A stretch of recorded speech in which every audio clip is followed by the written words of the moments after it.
الحمد لله رب العالمين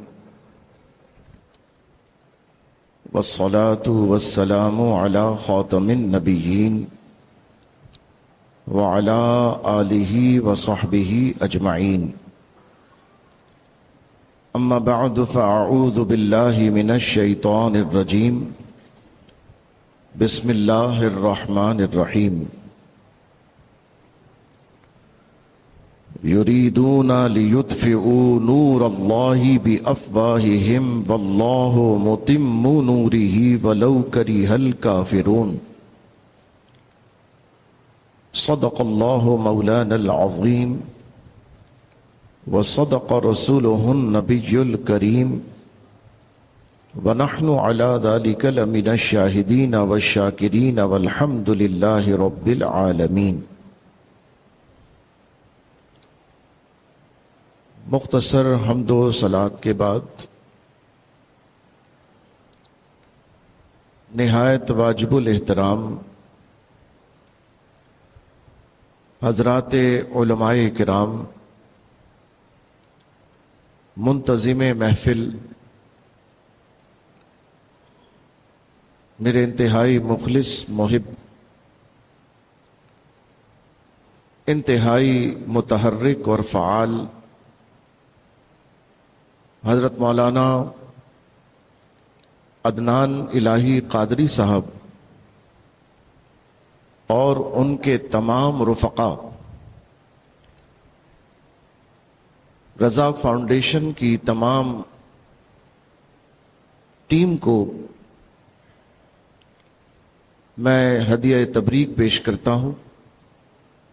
آپ نے ملاحظہ کیا، آپ سے ہو سکتا ہے بہت سے لوگ اس وقت مولانا عدنان صاحب سے عمر میں بڑے ہوں، لیکن انہوں نے آپ سے کم عمر ہوتے ہوئے آپ نے دیکھا کہ کتنے کام کر دیے. انسان جب اللہ کے دین کے لیے نکلتا ہے، جیسا کہ وہ خود تلاوت کر رہے تھے، ان تنصروا اللہ ینصرکم، اگر تم اللہ کے دین کی مدد کرو گے اللہ تمہاری مدد فرمائے گا. آپ نے ملاحظہ فرمایا انہوں نے خلوص سے ایک کارواں بنایا، اگرچہ کہ ابتدا میں وہ مختصر سا تھا، لیکن آج 9 سال کے بعد ماشاء اللہ وہ کارواں بڑھتے بڑھتے آج اس کی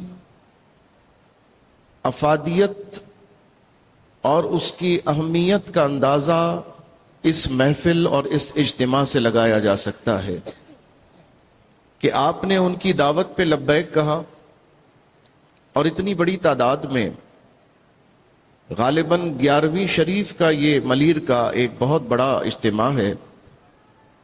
ماشاءاللہ مبارک ہو، واقعی خلوص سے جو کام کیا جائے مالک اس میں برکت عطا فرماتے. یہ اس کی ایک علامت ہے، دلیل ہے. مجھے اس بات کا بھی احساس ہے کہ میں اس وقت تقریر کرنے بیٹھا ہوں جب آپ بشری تقاضے کے تحت یقیناً تھکن کا احساس ہو رہا ہوگا.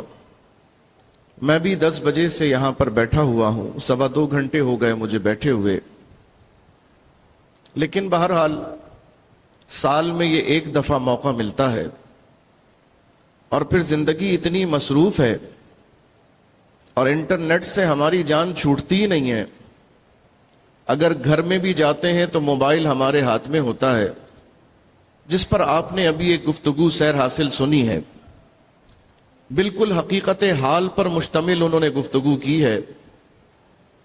یقین جانیے کہ بالکل ایسے ہی ہوتا ہے. اور جب آپ اس انٹرنیٹ سے اپنے آپ کو دور کر کے محبتوں اور رشتوں کی، پیار کی زمین میں واپس آتے ہیں، اس ماحول میں واپس آتے ہیں تو آپ خود محسوس کریں گے کہ آپ کو کتنی توجہ ملتی ہے اور کتنا پیار ملتا ہے۔ آج میں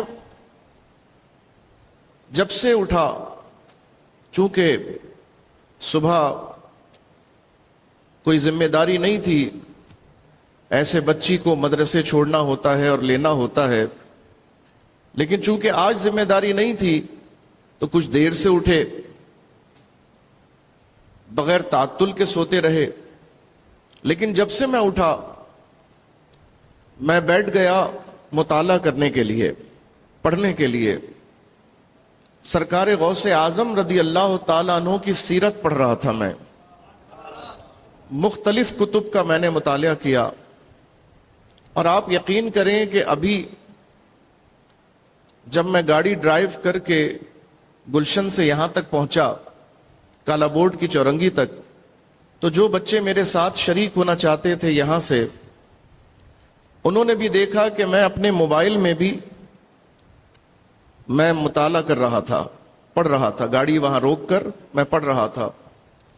تو میں نے یہ اندازہ لگایا کہ میں نے مطالعہ جب کیا اور جو وقت مطالعے میں لگایا، اس وقت میری طبیعت، میرا دل، میرا دماغ اس مبارک ذکر کی برکتوں سے ایسا منور ہو رہا ہے، ایسا روشن ہو رہا ہے کہ جتنی دیر میں یہاں بیٹھا ہوں، بشری تقاضا تو ہے کہ تکلیف ہوتی ہے جسم میں، لیکن واللہ مجھے اتنا لطف و سرور حاصل ہو رہا تھا۔